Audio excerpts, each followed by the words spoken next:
वंदे पुरुषोत्तमम। एक मैं चिंतन कर रहा था कि हम लोगों में ये वेद की बात है, एक लोक विचार और एक आत्म विचार और एक लोक चिंतन, एक आत्म चिंतन। हम किस तरह से उस परम सत्य की राह को अच्युत होकर रह पाए, उसके लिए हमें कौन सी चिंतन करना है, लोक चिंतन या आत्म चिंतन। पहले हम जान ले लोक चिंतन किसे कहते हैं, आत्म चिंतन किसे कहते हैं। लोक चिंतन इसी को कहते हैं होड़ में, किसी भी होड़ में इसमें दिखावा ज्यादा है।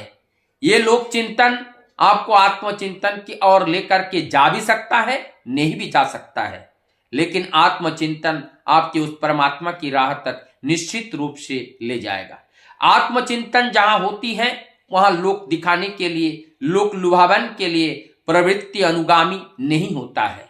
और वो कि प्रवृत्ति के दास नहीं होते हैं। लेकिन लोक चिंतन में कभी कभी हमें भूल जाते हैं, जो लोकांदोलन है, लोग की जो इच्छा है, लोगों की चाह है, जो मास पॉपुलेशन है, उन लोगों के अंदर जो एक आंदोलन सृष्टि होते हैं वो अधिकतर देखादुनी होता है। और देखादुनी जिस आंदोलन का सृजन होता है उसमें वो आत्मचिंतन की ओर जा भी सकता है, आत्मचिंतन की ओर नहीं भी जा सकता है, क्योंकि यहां पर व्यक्ति स्वार्थ ही प्रबल होता है, आत्म स्वार्थ दुर्बल होता है। जहां पर व्यक्ति स्वार्थ प्रबल होता है वहां पर हमें पाने का कुछ नहीं, खोने का होता है और जीवन के अंत में आनंद नहीं, दुख का भोग करना पड़ता है। इसलिए लोक चिंतन को विचार करके यदि वो आत्मचिंतन है तो उस लोक चिंतन को ग्रहण करना चाहिए, और यदि वो लोक चिंतन आत्मचिंतन ना होकर के केवल स्वार्थ चिंतन है तो उसको परित्याग करना चाहिए,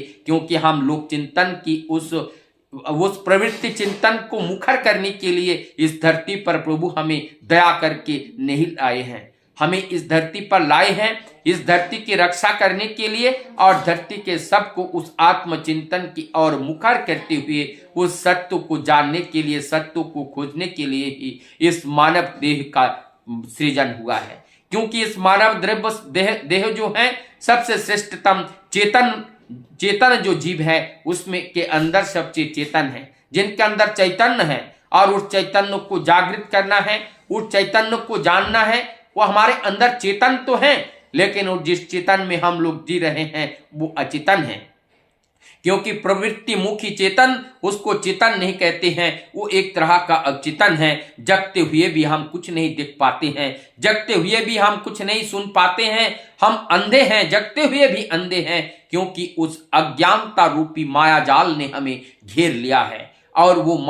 माया जाल ही प्रवृत्ति मुखी चलन है और उस माया जाल में हम फंस चुके हैं। इसमें हम जितना छटपटाते हैं अर्थात लालच हमारी बढ़ती जाती है और उस चाहत को पूरा करते हुए जैसे हम चलते हैं और हमारी चाहत बढ़ती जाती है, और ऐसे चाहत बढ़ते बढ़ते हम ऐसे खाई में, अधर में जाकर के गिरते हैं जहां पर बचने का और कोई भी रास्ता बचता नहीं है। तो आइए हम इस प्रवृत्ति चिंतन में ना फंस करके हम आत्मचिंतन की ओर जाएं, और आत्मचिंतन के लिए जीवन आदर्श की जरूरत होती है। बिना जीवन आदर्श से आत्मचिंतन संभव नहीं है, क्योंकि जैसे कहीं पर हम जाते हैं एक गाइडर की जरूरत होती है, ठीक उसी प्रकार के जीवन आदर्श के रूप में एक अवलंबन की जरूरत है, एक गाइडर की जरूरत है। और वही गाइडर ही हमारी परम पुरुष परम पिता के रूप में जब वो नरदेह धारण करके धरती पर आते हैं, वर्तमान पुरुषोत्तम बन करके आते हैं, क्योंकि उस पूर्व तन को ग्रहण करते हुए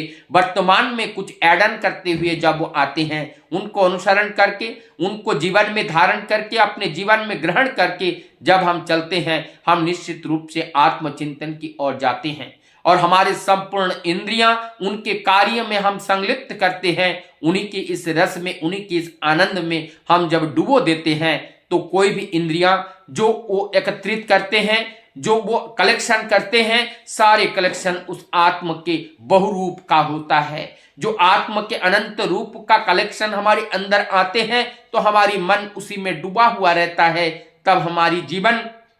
आत्मचिंतन के अलावा और किसी चिंतन के साथ संयुक्त तो नहीं हो पाते हैं, और आत्मचिंतन के माध्यम से ही वही मन निर्मल हो जाते हैं, और निर्मल मन में उस परम पिता का जो परछाई है, जो आभास है, जो अनुभूति है, जो ज्ञान है, जो बोध है, उसकी हमें प्राप्ति होती है, और वही प्राप्ति ही जीवन का आनंददायी होता है। आइए उस परमानंद को जीवन में प्राप्त करके परम पिता के उस राह पर चलने का हम व्रती हो जाएं, क्योंकि ये नववर्ष और ये अंग्रेजी नववर्ष में हम सब लोग उतरे हैं, और इस वर्ष में पिछले वर्षों से भी ज्यादा भयंकर दुर्गति होने वाला है। जितने भी दिन सामने आता जा रहा है, सारी परिस्थितियां मुखर हो रही हैं, और उस विषम परिस्थितियों को से लड़ने के लिए हमें आत्मबल की जरूरत है। आत्मबल को पाने के लिए आत्मचिंतन, आत्म विचार एवं आत्मध्यान, आत्म अनुध्यायी, आत्म अनुगामी बन करके जब हम चलेंगे,